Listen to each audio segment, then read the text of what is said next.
The year is 220 BCE. You've just been conscripted by the first emperor of China, Qin Shi Huang, to work on what will become the most ambitious construction project in human history. You think you understand hard work. You think you know what suffering means. You're about to discover you know absolutely nothing. Welcome to building the Great Wall of China, where your life expectancy just dropped to about 6 months, and that's if you're incredibly lucky.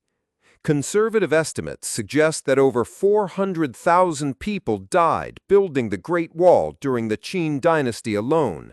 That's not over decades, that's in just a few years.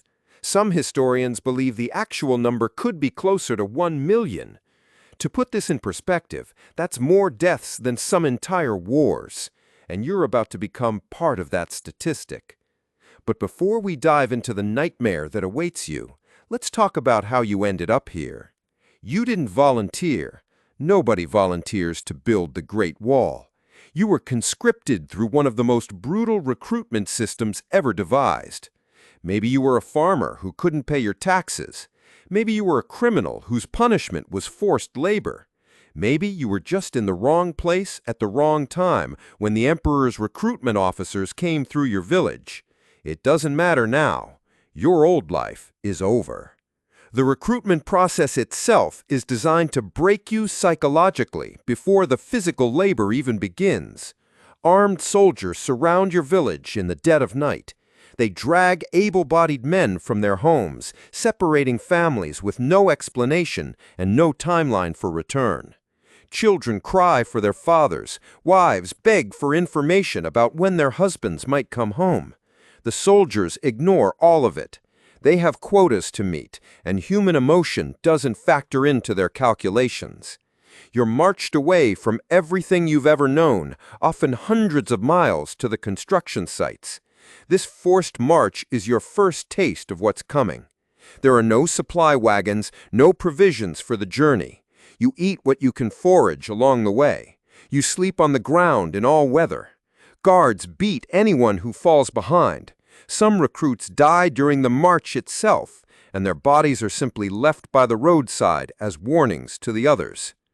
Your first day starts before dawn.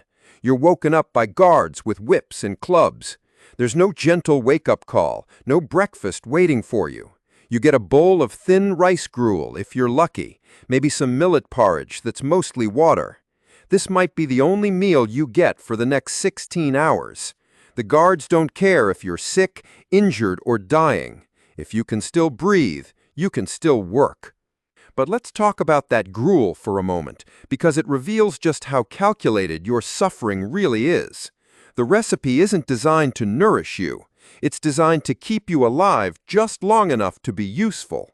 The rice is often moldy, infested with insects, or contaminated with dirt and debris. Sometimes it's not even rice at all, but millet chaff that's normally fed to animals. The water used to make it comes from whatever source is available: contaminated streams, stagnant pools, or runoff from the construction sites themselves.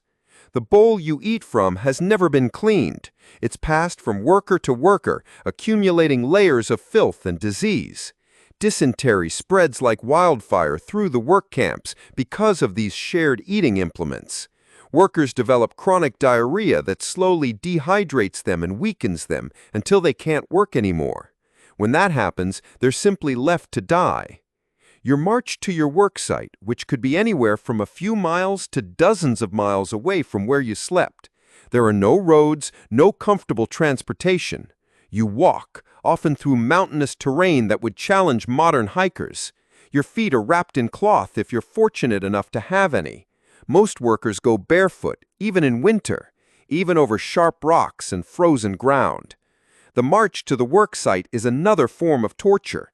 In summer, you're walking in temperatures that can exceed 110 degrees Fahrenheit with no water breaks and no shade. Workers collapse from heat exhaustion during these marches, and those who can't get back up are beaten until they do or until they die. In winter, you're walking through snow and ice that cuts your feet to ribbons. Blood freezes in your wounds, creating painful ice crystals that make each step agony. When you arrive at the work site, you realize the true scale of what you're facing. The wall isn't just being built on flat ground. It's snaking across some of the most treacherous terrain in China. Mountains that rise thousands of feet into the air, valleys so deep you can't see the bottom, desert wastelands where the sun will cook you alive during the day and the cold will try to kill you at night. But the terrain is just the beginning of your problems.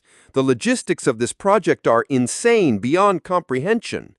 Every single stone has to be quarried from mountainsides, shaped by hand, and transported to the construction site using only human labor and primitive tools. We're not talking about a few stones. We're talking about millions upon millions of massive blocks, each weighing hundreds or thousands of pounds. The quarrying process alone kills thousands of workers. You're expected to split stones from living rock using hammers, chisels, and wedges made from soft iron that breaks constantly.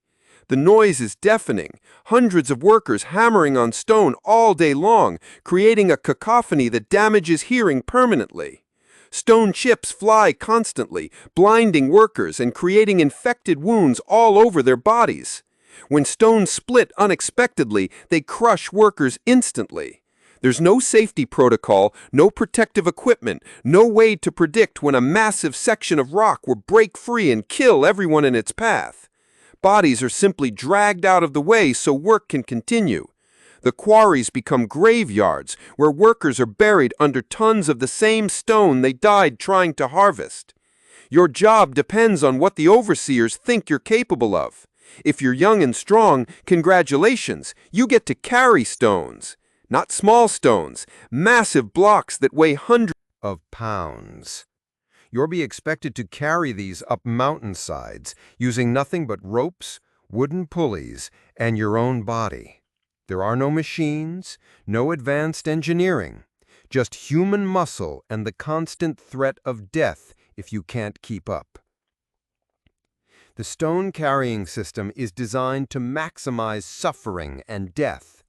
Multiple workers are roped together to move single blocks, which means if one person slips or collapses, everyone connected to them is dragged down.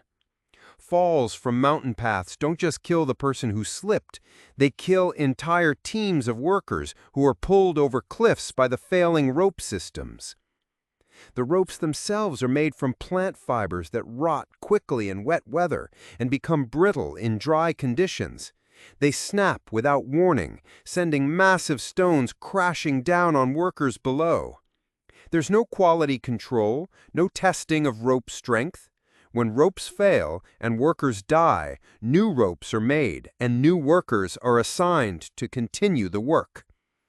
The stones themselves are nightmarish to work with. They're not perfectly cut blocks like you might imagine. These are rough, jagged pieces of rock that will slice your hands to ribbons. Within your first week, your palms will be nothing but open wounds and calluses. The rope burns on your shoulders from hauling will become infected. There's no medical care, no antiseptic, no pain relief. You work through the agony or you die. The hand injuries are particularly horrific because they're cumulative and irreversible. Every day, the rough stone tears away more skin and muscle. Your hands become claws, unable to grip properly because tendons are severed and bones are exposed. But you're still expected to handle heavy stones and tools. The pain becomes so constant that many workers lose sensitivity entirely, leading to more severe injuries because they can't feel when they're being damaged. If you're not carrying stones, you might be mixing mortar. This sounds easier until you realize what goes into the mortar. It's not just sand and water. The binding agents include rice flour, which means you're literally using food that could keep you alive to build a wall. But here's the truly horrifying part. Some sections of the wall used a mortar made partially from human bones. The bones of workers who died on the job were sometimes ground up and mixed into the construction material. You're not just building the wall, you're potentially becoming part of it. The bone mortar isn't just legend or exaggeration. Archaeological evidence has confirmed that human remains were incorporated into construction materials in multiple sections of the wall. This wasn't done out of necessity or shortage of materials. It was done because human bones were readily available from the constant stream of worker deaths, and because grinding up the dead was considered an efficient way to dispose of bodies that might otherwise spread disease. The psychological impact of working with mortar that you suspect contains human remains is devastating. You're handling what might be the bones of your fellow workers, people you knew and worked alongside until they died from the same conditions you're experiencing. Every handful of mortar could contain fragments of someone who started this job with the same hopes of survival that you're clinging to. The working day starts before sunrise and ends well after sunset. 16 to 18 hours of backbreaking labor every single day. There are no weekends, no holidays, no sick days. The only break you get is if you literally collapse from exhaustion. And even then, you're expected to get back up and continue working as soon as you regain consciousness. But let's be specific about what 16 to 18 hours of manual labor actually means. Your body is designed to handle maybe 6 to 8 hours of heavy physical activity before it needs rest and recovery. By pushing workers past these limits every single day, the construction managers are guaranteeing that your body will break down quickly and completely. Your muscles are constantly torn and never given time to heal. Your joints wear out from repetitive stress. Your cardiovascular system is pushed to the breaking point daily. The lack of rest doesn't just affect your physical capabilities. Sleep deprivation causes hallucinations, impaired judgment, and emotional instability. Workers make fatal mistakes because they're too exhausted to think clearly. They fall asleep while handling heavy stones and are crushed by their own workload. They become so disoriented that they walk off cliffs or into dangerous machinery. The weather is your constant enemy. In summer, temperatures can reach over 100 degrees Fahrenheit.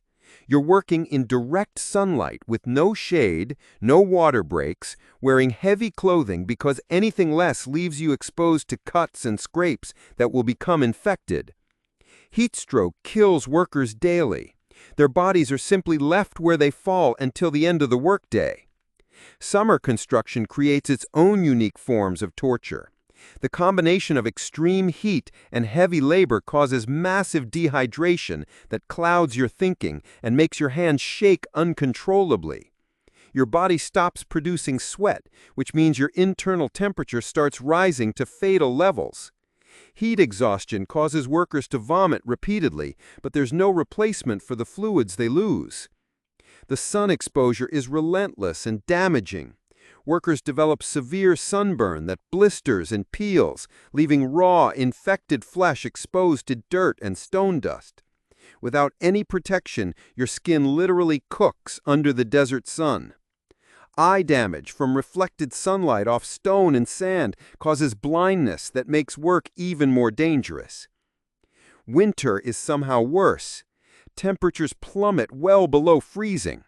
Your thin clothing provides almost no protection. Your hands become so numb you can't feel them, but you're still expected to handle heavy stones and tools. Frostbite is common. Workers lose fingers, toes, and entire limbs to the cold. Those who can't work anymore are abandoned to die. Winter mountain construction is a form of execution disguised as work assignment. Workers are expected to continue building even when snow and ice make the work impossibly dangerous. Tools become too cold to handle with bare hands, but gloves are considered a luxury you don't deserve. Metal tools stick to frozen skin, tearing away flesh when workers try to release them. Hypothermia sets in quickly when you're exhausted and malnourished. Your body stops generating enough heat to maintain core functions. Workers become confused and disoriented, making fatal mistakes or simply lying down in the snow to die. The cold makes injuries heal more slowly and infections spread more rapidly. The tools you're given are primitive beyond belief. You might get a basic hammer, a chisel, or a simple lever for moving stones. These tools break constantly, and there's no replacement system. When your hammer breaks, you continue working with your bare hands. When your chisel snaps, you use sharp rocks. The overseers don't care about efficiency or safety. They only care that the wall keeps growing. Tool maintenance is your responsibility, but you're given no resources to maintain anything. Hammerheads loosen and fly off, potentially killing other workers. Chisel edges become so dull they're useless, but you're expected to continue working anyway. Wooden handles rot and splinter, driving infected fragments into your hands. The primitive tools mean that every task takes much longer and requires much more physical effort than it would with proper equipment. What might be a few hours of work with modern tools becomes days of back-breaking labor with Bronze Age technology. The inefficiency is built into the system because worker lives are considered more expendable than better tools. Speaking of the overseers, these are the people who will make your life a living hell. They're not construction foremen in any modern sense. They're essentially slave drivers whose job is to squeeze every ounce of work out of you before you die. They carry whips, clubs, and swords. Falling behind your quota means a beating. Questioning an order means a beating. Looking at an overseer wrong means a beating. These beatings aren't just punishment, they're often fatal. The overseer system creates a hierarchy of cruelty that extends throughout the entire project. Head overseers are responsible for meeting construction deadlines, and they pass this pressure down to their subordinates with brutal efficiency. Lower-level overseers know that failing to meet quotas means they'll be beaten or demoted to worker status themselves, so they're motivated to be as cruel as possible to the workers under their control. The beatings are systematic and calculated to maximize pain without immediately killing workers.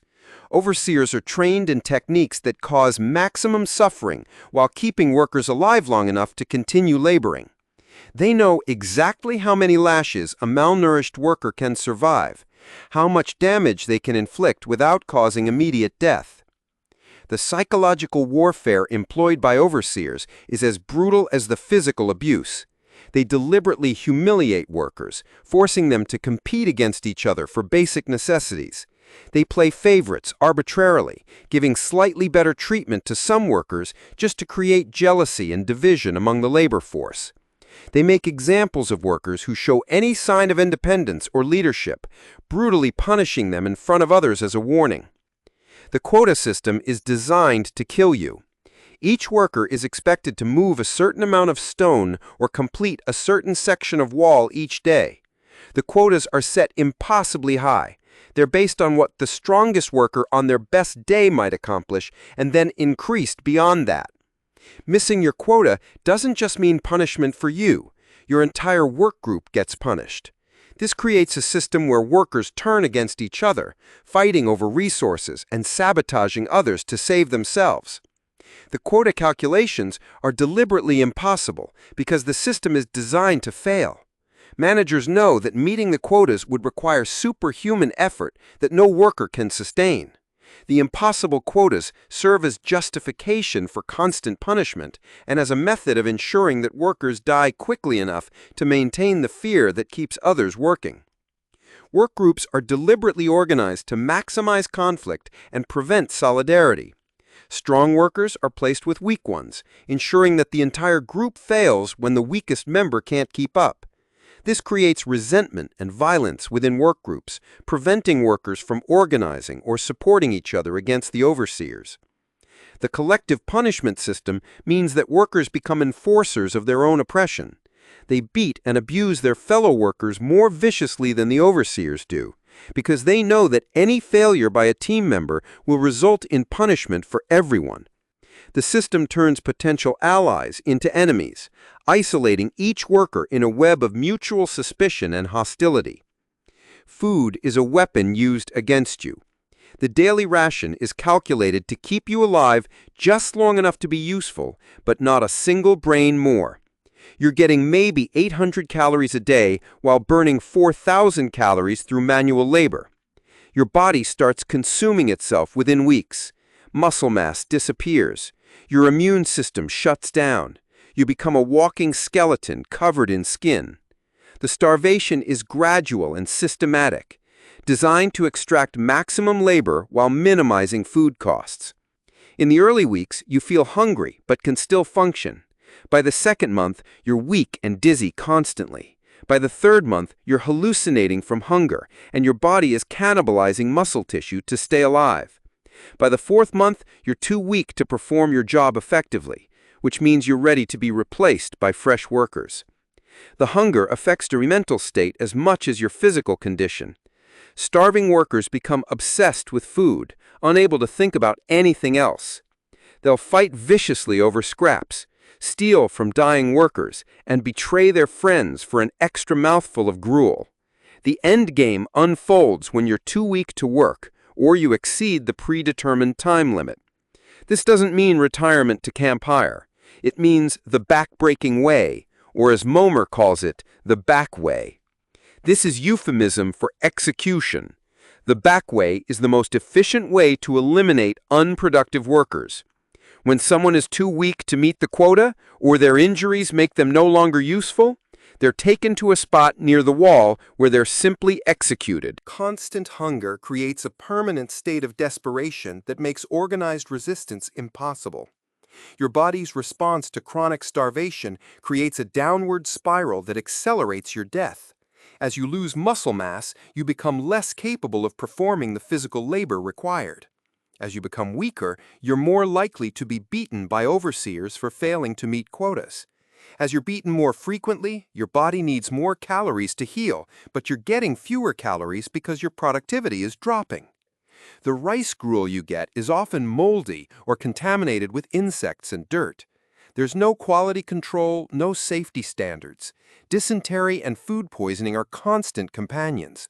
Workers are literally dying from diarrhea because their bodies can't absorb what little nutrition they're given. The latrines, when they exist at all, are just open pits that become breeding grounds for disease. Food contamination is often deliberate rather than accidental. Supervisors know that sick workers die faster, which means they can requisition fresh workers more frequently and potentially receive bribes from families hoping to save their conscripted relatives. Contaminated food serves the dual purpose of reducing food costs and accelerating worker turnover. The insects and vermin in the food supply carry additional diseases that spread throughout the work camps. Rats contaminate grain stores with bubonic plague. Flies spread dysentery and typhoid. The food storage areas become disease incubators that poison workers faster than the starvation alone would kill them. The latrines, when they exist at all, are just open pits that become breeding grounds for disease. Water is another nightmare. There's no clean drinking water at most construction sites. You're drinking from the same streams and rivers that serve as sewers for the camps. Waterborne diseases kill thousands of workers. Cholera outbreaks sweep through work groups, killing entire sections of workers in a matter of days. The dead are simply thrown into the same water sources, further contaminating the supply. The water contamination creates cycles of disease that kill workers in waves. A cholera outbreak kills 30% of workers in a section. Their bodies are thrown into the river, contaminating the water supply for camps downstream. Within days, cholera spreads to the downstream camps, killing another wave of workers. This continues along the entire length of the wall construction, creating a corridor of death that follows the water supply. Even when clean water sources are available, workers are often denied access to them. Guards control water distribution and use it as another method of punishment and control. Workers who displease overseers are denied water rations, effectively condemning them to death by dehydration. Water becomes a luxury that must be earned through absolute obedience. Your sleeping arrangements would be considered torture by modern standards. You sleep in overcrowded barracks that are essentially wooden sheds with no insulation, no heating, and minimal protection from the elements. You might have a thin mat to sleep on if you're lucky. More often, you're sleeping directly on frozen or muddy ground. There are no blankets, no pillows, no comfort of any kind. The barracks are designed to house maximum numbers of workers in minimum space. Workers sleep pressed against each other with no privacy and no personal space. The overcrowding means that disease spreads instantly through entire buildings. When one worker gets sick, everyone in the barracks is exposed to the same infection. The lack of insulation means that the barracks provide almost no protection from the weather. In winter, workers freeze to death in their sleep. In summer, the buildings become ovens that cook workers alive. The wooden construction with no ventilation creates conditions perfect for disease transmission and heat stroke. Personal belongings are forbidden because they take up space that could house more workers. You sleep with nothing but the clothes you're wearing, which means you have no way to stay warm, no way to protect yourself from insects, and no personal comfort items that might help maintain your sanity. The overcrowding means that disease spreads like wildfire. Tuberculosis, pneumonia, and countless other infections pass from person to person in the cramped quarters. There's no medical treatment, no quarantine procedures. Sick workers are left to die among the healthy ones, accelerating the spread of disease. The mortality rate in some barracks reaches 50% during winter months. Tuberculosis is particularly devastating because it spreads through airborne transmission in the crowded barracks. Once one worker develops TB, it spreads to everyone in the building within weeks. The disease progresses slowly, meaning infected workers continue spreading it for months before they die. By the time symptoms appear, entire barracks are already infected. The lack of quarantine procedures means highly contagious diseases spread without any containment. Smallpox, plague, and other infectious diseases kill workers faster than they can be replaced. When these outbreaks occur, entire sections of the wall construction shut down simply because there's nobody left alive to work. Personal hygiene becomes impossible. There are no bathing facilities, no clean clothes, no way to maintain basic cleanliness. Your body becomes covered in grime, sweat, blood, and worse.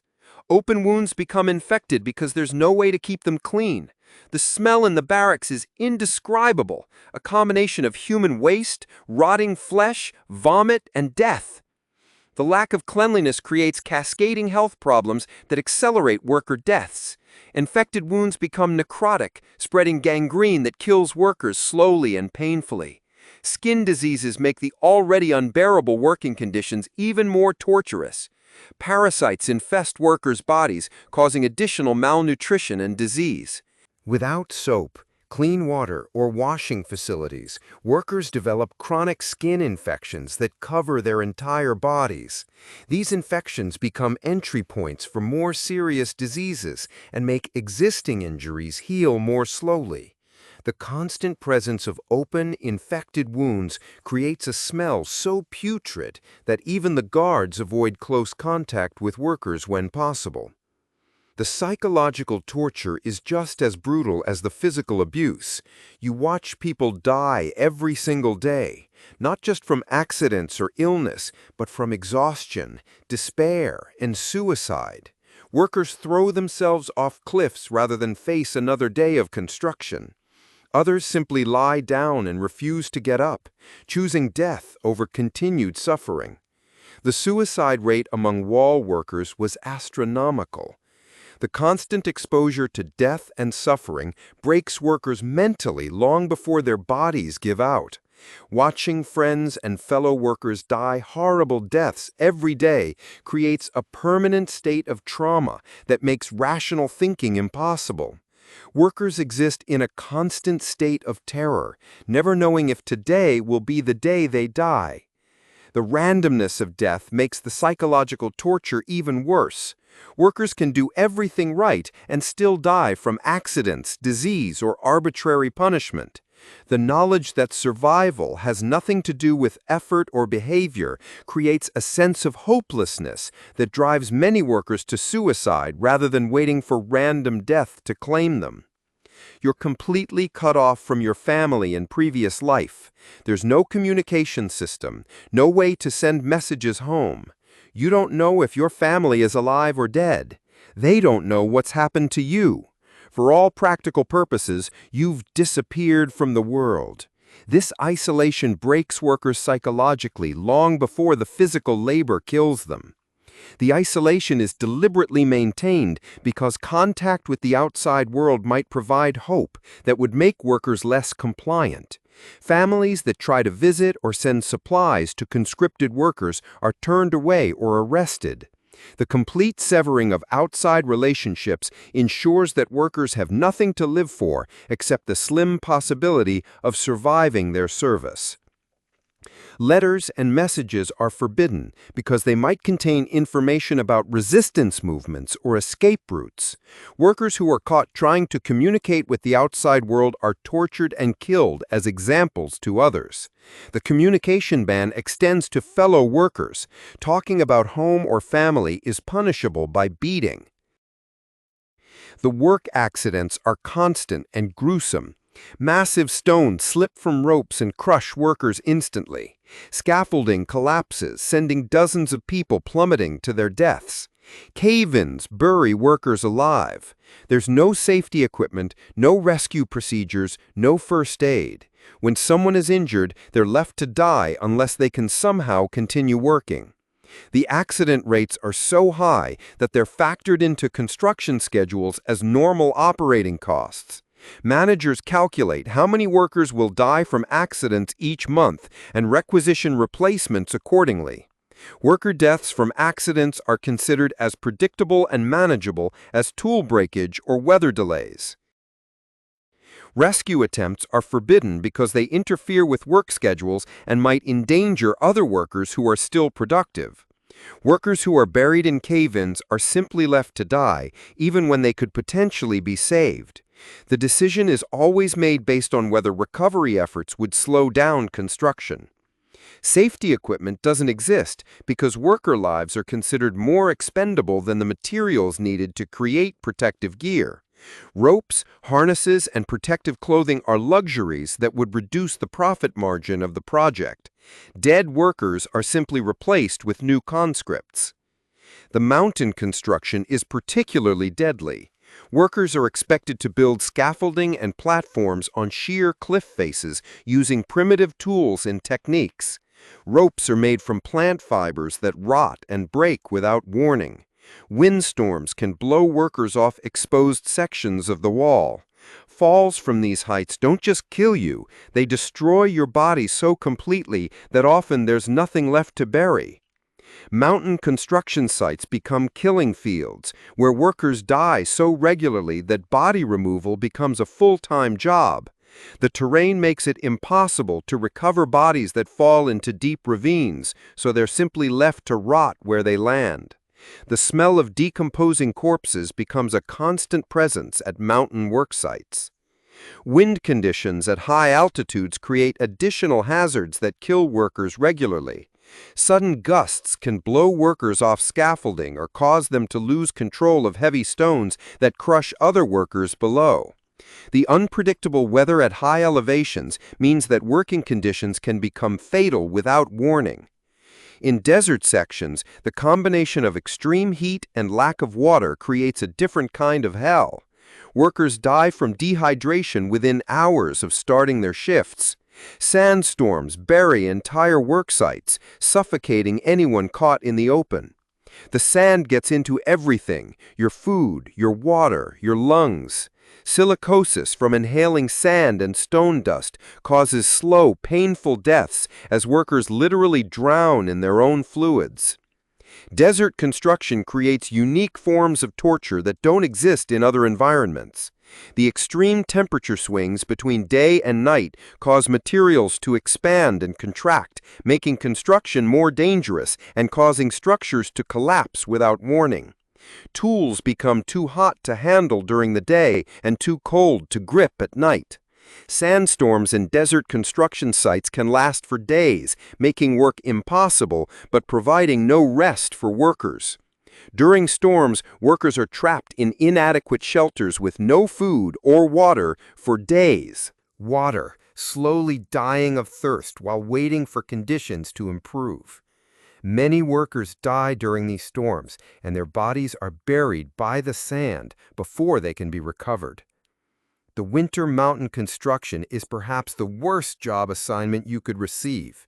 Workers are expected to continue building even when snow and ice make the work impossibly dangerous. Tools become too cold to handle with bare hands, but gloves are considered a luxury you don't deserve. Frostbite sets in within minutes of exposure.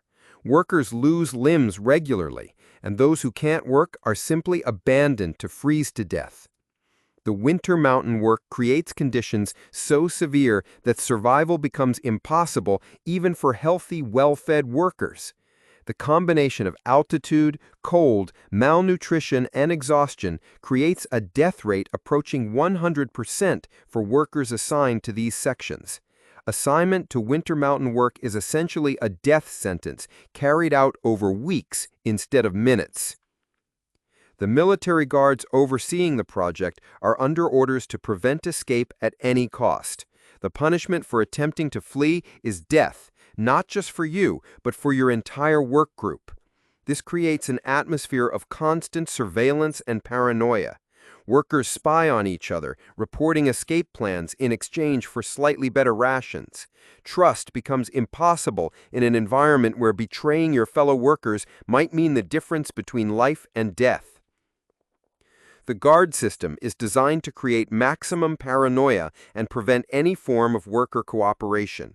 Guards deliberately spread false information about escape plans to create suspicion between workers. They reward informants unpredictably to ensure that workers never know who they can trust. Escape attempts are rare because the punishment system ensures that successful escape means condemning your entire work group to death. Even workers who might be willing to risk their own lives are unwilling to murder their friends and fellow workers. The collective punishment system makes escape morally impossible for most workers. Even if you somehow manage to escape, where would you go? The wall is being built in remote, hostile terrain, hundreds of miles from any major population centers. The guards know this. There's no civilization within walking distance, no friendly faces who might help an escaped worker. The wilderness itself becomes a prison as effective as any walls or chains. The isolation of construction sites is deliberately chosen to make escape impossible. Workers who do manage to slip away from the guards face weeks of travel through hostile territory with no supplies, no shelter, and no knowledge of safe routes. Most escaped workers die in the wilderness long before reaching any settlement. Local populations are instructed to report escaped workers and are rewarded for capturing them. This means that even if you reach a village or town, the residents are more likely to turn you in than help you. The bounty system ensures that escaped workers have no allies outside the construction sites. The sheer scale of the project means that individual workers are completely expendable. Managers calculate death rates into their construction schedules. They requisition new workers the same way they order tools or materials. Your death is not just expected, it's planned for. You're not a human being to them. You're a consumable resource that happens to be slightly more flexible than a piece of rope. Project managers maintain detailed statistics about worker mortality rates and use these figures to optimize construction schedules. They know exactly how many workers they need to requisition to complete specific sections of the wall, accounting for expected deaths from all causes. Human life is reduced to a mathematical formula in construction planning documents. The requisition system for new workers operates like any other supply chain. Regional officials are given quotas for worker recruitment and are expected to deliver specific numbers of workers to construction sites on regular schedules. The system operates with the same efficiency as material deliveries, treating humans as interchangeable components. Record keeping about workers is minimal to non-existent. Names aren't recorded, family information isn't collected, and there's no system for notifying anyone when you die. You simply vanish from the world without a trace. Thousands of workers died anonymously, their bodies thrown into mass graves or incorporated directly into the wall's foundation. Their families never learned what happened to them. The deliberate lack of record-keeping serves multiple purposes for the imperial administration. It prevents accurate accounting of the human cost of the project, which might create political problems. It eliminates any obligation to compensate families for lost workers. It ensures that escaped workers can never prove their identity if they're recaptured. Mass graves near construction sites contain thousands of unidentified bodies. These graves are unmarked and unrecorded, meaning that entire generations of workers have vanished from history without leaving any trace of their existence. Families spent decades searching for relatives who had been consumed by the wall project and buried anonymously. The psychological pressure of knowing you're probably going to die creates a unique form of mental torture. Unlike soldiers who might face death in battle, you know with near certainty that this job will kill you slowly and painfully over months of suffering. There's no glory, no honor, no purpose beyond serving an emperor's vanity. You're dying to build a monument to tyranny. The certainty of death creates different psychological responses in different workers. Some become resigned and accept their fate passively. Others become desperately aggressive, fighting for any small advantage that might extend their lives. Many develop severe mental illness from the stress of waiting for inevitable death. The lack of purpose or meaning in the work makes the psychological torture even more intense. Workers aren't dying to defend their families or communities. They are not sacrificing themselves for any cause they believe in.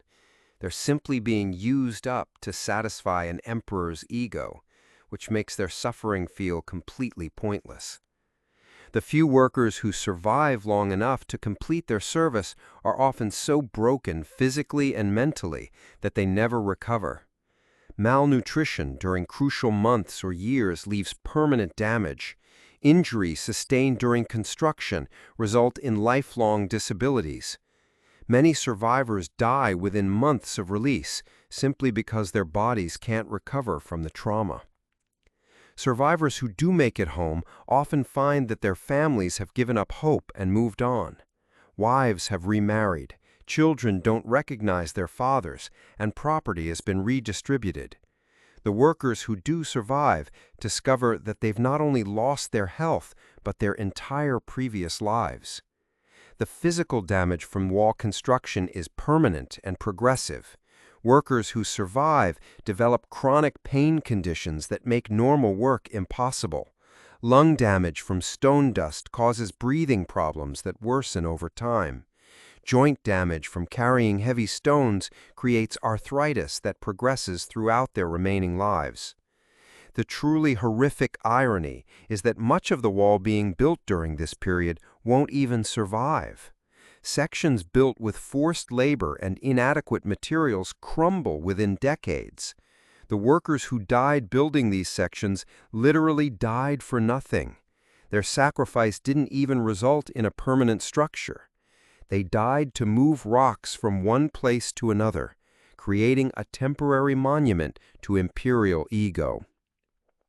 Archaeological evidence shows that many sections of the wall built during the Qin dynasty collapsed within 50 years of construction.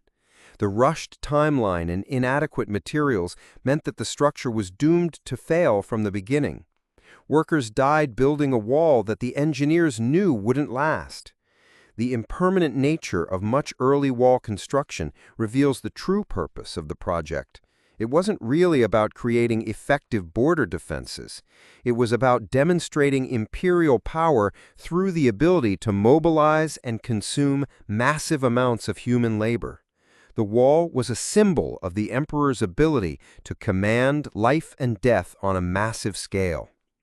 Local populations near construction sites suffer almost as much as the workers themselves. Food shipments intended for workers are often diverted by corrupt officials, creating artificial famines in surrounding areas. Villages are stripped of all able-bodied men for forced labor, leaving families unable to farm or defend themselves. The wall project becomes a cycle of suffering that extends far beyond the workers themselves. The impact on local agriculture is devastating and long-lasting. With most working-age men conscripted for wall construction, villages can't maintain their farms or irrigation systems. Crops fail, creating famines that kill the families of workers who are dying building the wall. The project destroys entire regions economically and demographically. Women and children left behind in villages face starvation and violence with no protection. Many villages are simply abandoned as their populations die off or flee to other regions. The wall construction creates a wasteland of abandoned settlements and failed farms that takes generations to recover. The environmental destruction caused by wall construction is staggering.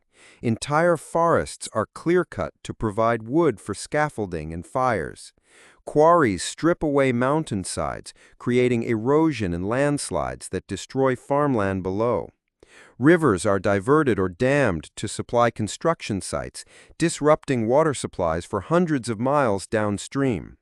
The wall doesn't just kill its builders, it devastates the landscape for generations. Deforestation around construction sites eliminates wildlife habitat and causes soil erosion that makes land unusable for agriculture. The environmental damage extends far beyond the immediate construction area, affecting entire watersheds and regional ecosystems. Recovery from this environmental destruction takes centuries. Mining operations to provide stone for the wall create permanent scars in the landscape that continue to cause landslides and erosion long after construction ends. These mining sites become hazardous areas that remain dangerous to travelers and animals for generations. Communication along the wall is primitive and unreliable. Work groups can go weeks without contact from supervisors or supply lines. When supply shipments fail to arrive, workers simply starve to death. There's no contingency planning, no emergency procedures. If supplies don't arrive on schedule, that's just another way workers die. The communication failures are often deliberate rather than accidental. Corrupt officials divert supplies to sell on black markets, then blame communication failures for the missing shipments. Workers die of starvation while their food rations are sold to wealthy merchants in distant cities. Emergency situations become mass casualty events because there's no way to coordinate rescue efforts or medical aid. When natural disasters or disease outbreaks occur, entire sections of workers are simply written off as losses because there's no way to provide assistance quickly enough to save lives. The timing of construction is often deliberately planned to maximize suffering. Work continues through the worst possible weather conditions because stopping construction means admitting the project has limitations. Workers die in blizzards, heat waves, and flooding because the imperial schedule is more important than human lives. Whether that would shut down any reasonable construction project is just another challenge workers are expected to overcome. The lack of purpose or meaning in the work makes the psychological torture even more intense. Workers aren't dying to defend their families or communities. They're not sacrificing themselves for any cause they believe in. They're simply being used up to satisfy an emperor's ego, which makes their suffering feel completely pointless. The few workers who survive long enough to complete their service are often so broken physically and mentally that they never recover. Malnutrition during crucial months or years leaves permanent damage. Injuries sustained during construction result in lifelong disabilities. Many survivors die within months of release simply because their bodies can't recover from the trauma. Survivors who do make it home often find that their families have given up hope and moved on. Wives have remarried, children don't recognize their fathers, and property has been redistributed. The workers who do survive discover that they've not only lost their health, but their entire previous lives. The physical damage from wall construction is permanent and progressive. Workers who survive develop chronic pain conditions that make normal work impossible. Lung damage from stone dust causes breathing problems that worsen over time. Joint damage from carrying heavy stones creates arthritis that progresses throughout their remaining lives. The truly horrific irony is that much of the wall being built during this period won't even survive. Sections built with forced labor and inadequate materials crumble within decades. The workers who died building these sections literally died for nothing. Their sacrifice didn't even result in a permanent structure. They died to move rocks from one place to another, creating a temporary monument to imperial ego.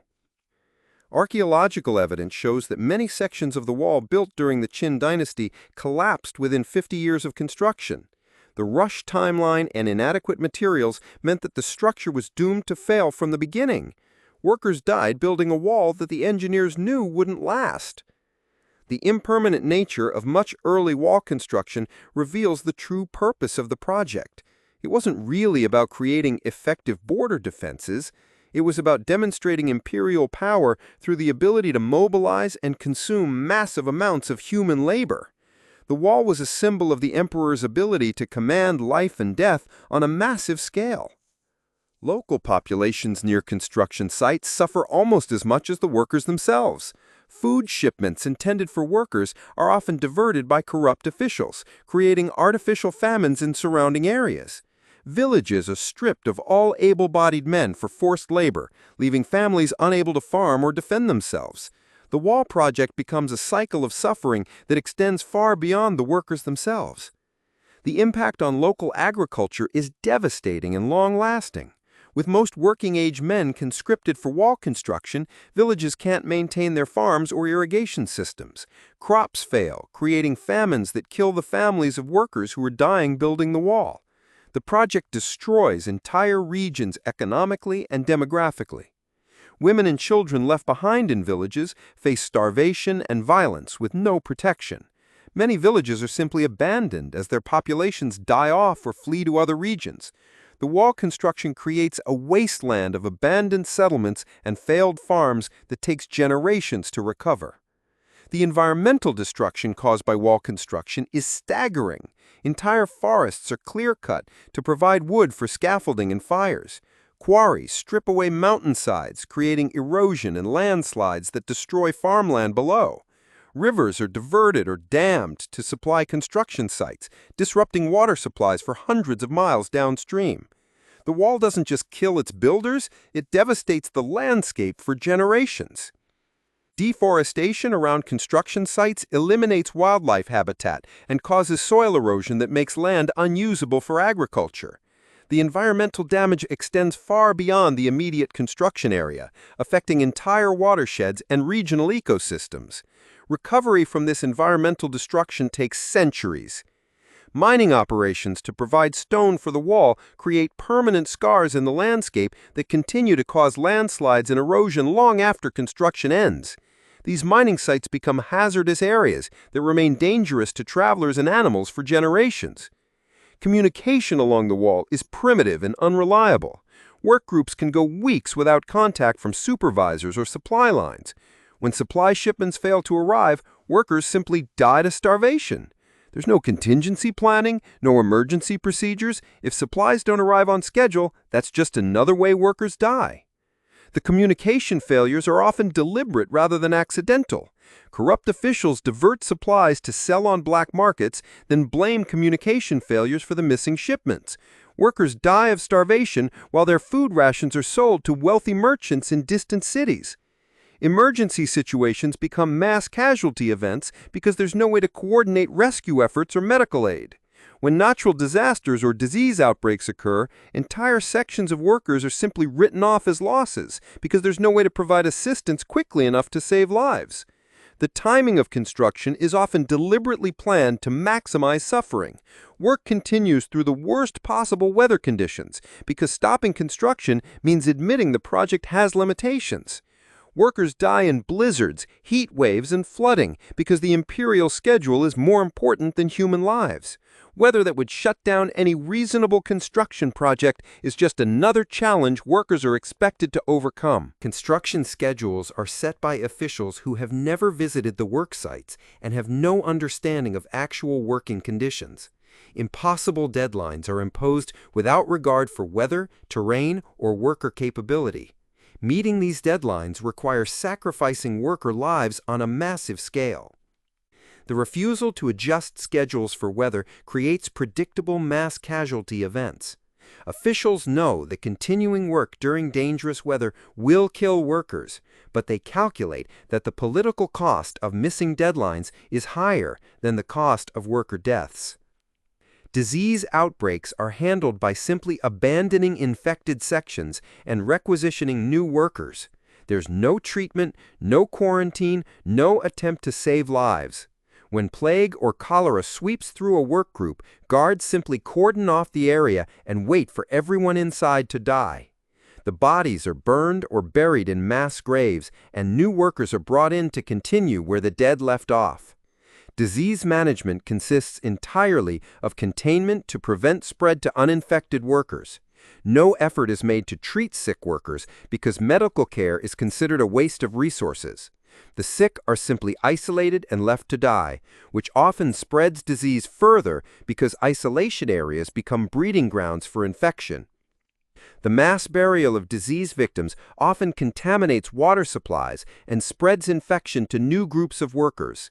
The lack of proper disease management creates cycles of infection that kill workers faster than they can be replaced in some areas. The corruption among officials means that even the minimal supplies allocated for workers often never reach them.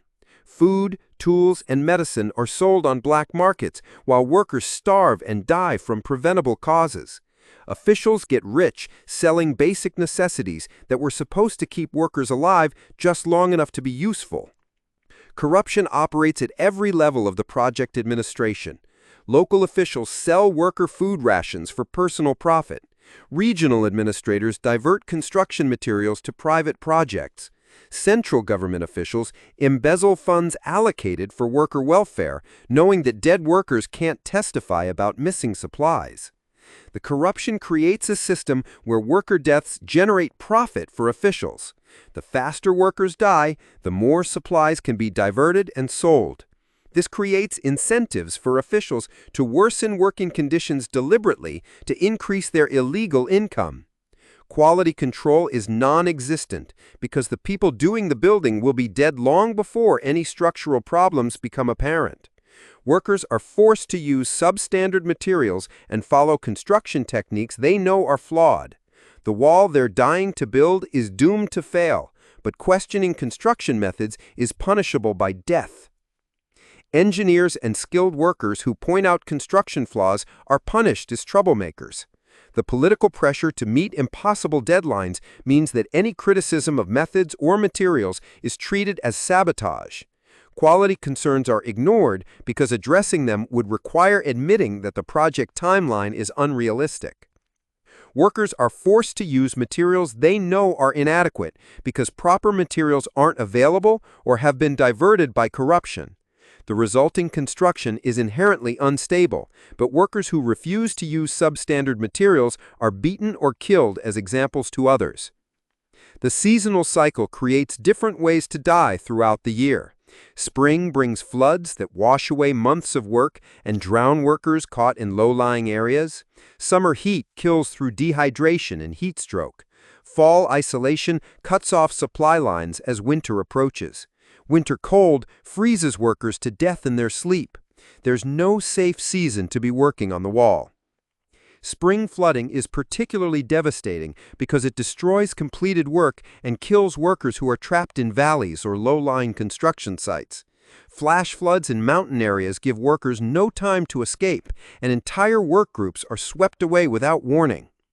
Fall isolation occurs when mountain passes become impassable due to early snow, cutting off supply lines to remote construction sites. Workers trapped in these areas face months of starvation and cold, with no possibility of rescue or resupply. Transportation of materials relies entirely on human labor under impossible conditions. Workers carry supplies for miles through mountain passes, where a single misstep means falling hundreds of feet to certain death. Supply chains break down regularly, leaving remote work sites completely cut off from food and materials. Workers are expected to continue building even when they have nothing to build with. The human transport system for materials creates additional casualties as workers die carrying supplies to construction sites. Supply convoys lose workers regularly to accidents, exposure, and exhaustion. The materials that do reach work sites are often paid for by the lives of the workers who transported them. Roads and paths to construction sites are deliberately minimally maintained because improving them would require diverting workers from wall construction.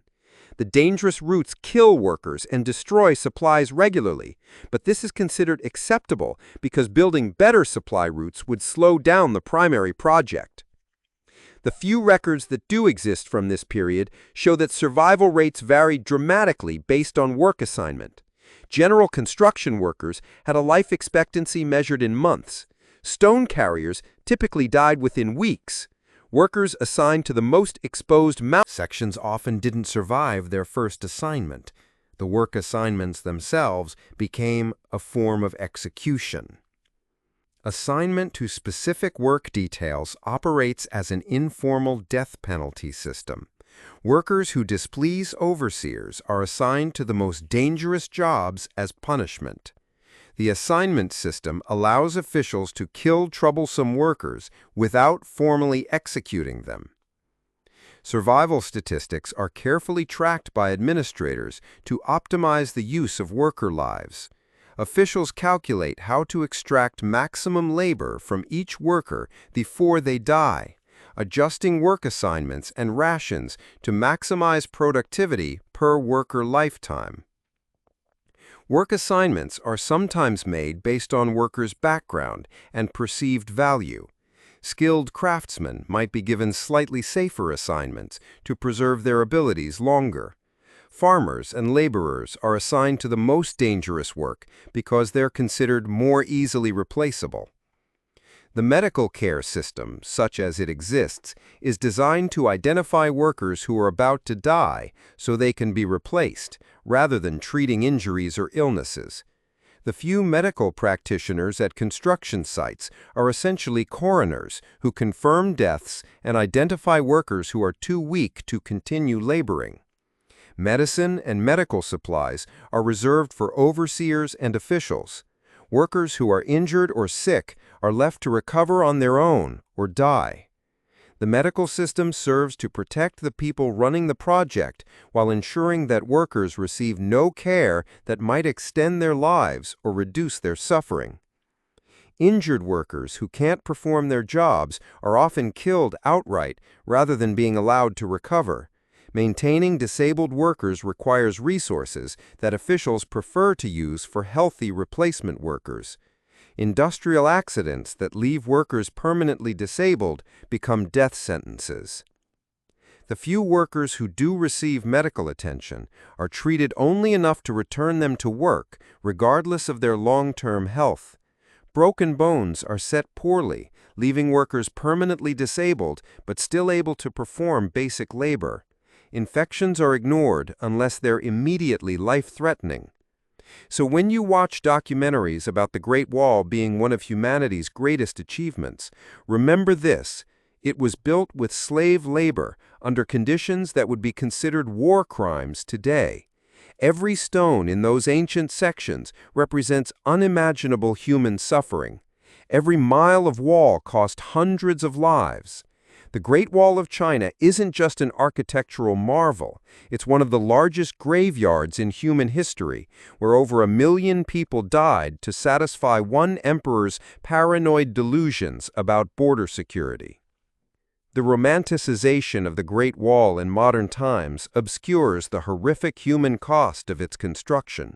Tourist visits to restored sections of the wall rarely mention that visitors are walking over the graves of countless workers who died building these monuments to imperial vanity.